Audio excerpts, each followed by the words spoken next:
Welcome back everyone to another insightful episode of Camo's Mirror.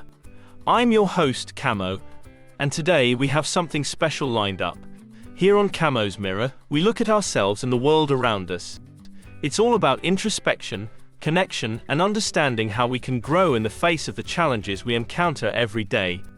Before we dive in, I want to remind everyone that this podcast is purely for educational and informational purposes. Please consult certified professionals for any personalized advice. So, let's get started. The title of today's topic is Moving Through Fear to Find Freedom. Today, we'll explore how facing our fears can lead us to the freedom we desire. We're sharing stories of those who learned to walk through fear and found their true potential waiting on the other side. To help me navigate this conversation, we have an incredible guest, a subject matter expert with deep insights. Please welcome Shulamith to the show.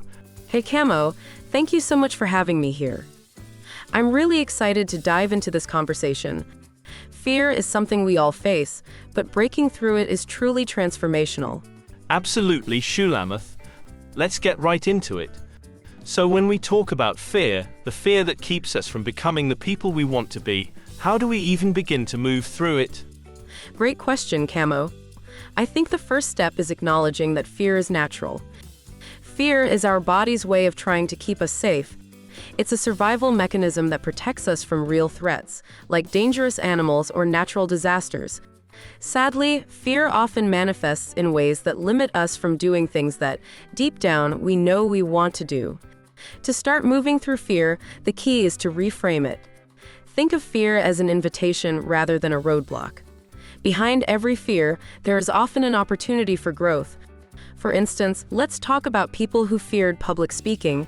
It's one of the most common fears, but many individuals learn to face it little by little, maybe starting by speaking in front of a small group or even practicing alone. Through these small, courageous acts, they gained the confidence to speak to larger audiences. Eventually, public speaking became a strength. Their lives opened up in ways they could never have imagined. New jobs, new relationships, and new freedom. That's powerful, Shulamith. I like the idea of fear being an invitation. I've noticed that sometimes people get paralyzed because the fear feels so big. How can someone start small, as you mentioned, and not let the overwhelming nature of fear freeze them in place? That's a critical point, Camo. When fear feels too big, it's often because we're trying to tackle the entire mountain at once. Instead, it's helpful to break it down into manageable steps. I call this the ladder approach. Imagine you're standing at the bottom of a ladder, and the idea of reaching the top seems impossible. But instead of focusing on the top, focus on just the next rung. For example, let's consider someone who fears social situations. Instead of pushing themselves into a huge party, they can start by having a short conversation with a colleague or even just smiling at someone on the street. Each of these small steps builds confidence. Over time, they begin to realize that fear isn't an insurmountable wall. It's just a series of small, conquerable challenges. We've also seen people who feared failure, especially in starting a new venture or business. They took that fear and turned it into a motivator. By preparing as much as they could, learning, and starting with small, low-risk steps, they transformed fear into focus. It's about changing our relationship with fear, seeing it as a signal that we're on the edge of something meaningful. I love that. Changing our relationship with fear. It's true, isn't it? Fear often points us to things that matter the most to us. Shulamith, do you think fear can sometimes be a compass, guiding us toward what we truly care about? 100% Camo. Fear is very often a compass. The areas of our lives where we feel the most fear tend to be the areas where there is the most potential for growth or fulfillment. Think about people who feared pursuing their passion, whether it's art, starting their own business, or making a big life change. The fear was there because it mattered so deeply to them. But those who dared to listen to that fear, who saw it as a guide rather than a gatekeeper, often found incredible freedom on the other side.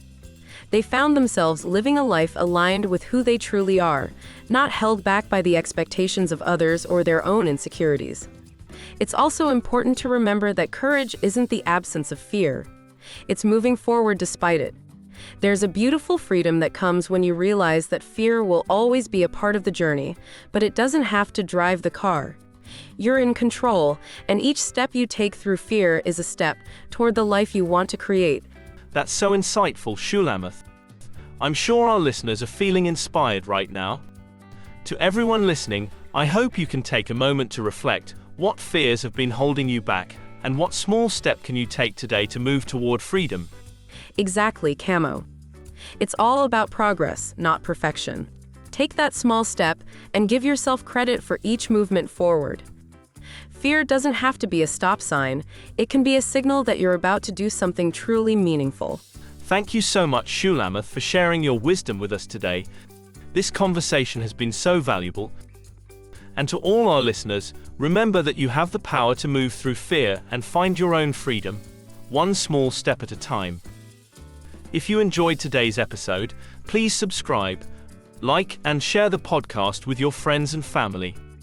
And if you have thoughts or experiences you'd like to share, leave us a comment. We love hearing from you. Until next time, keep looking in the mirror, keep growing, and keep moving toward your best self.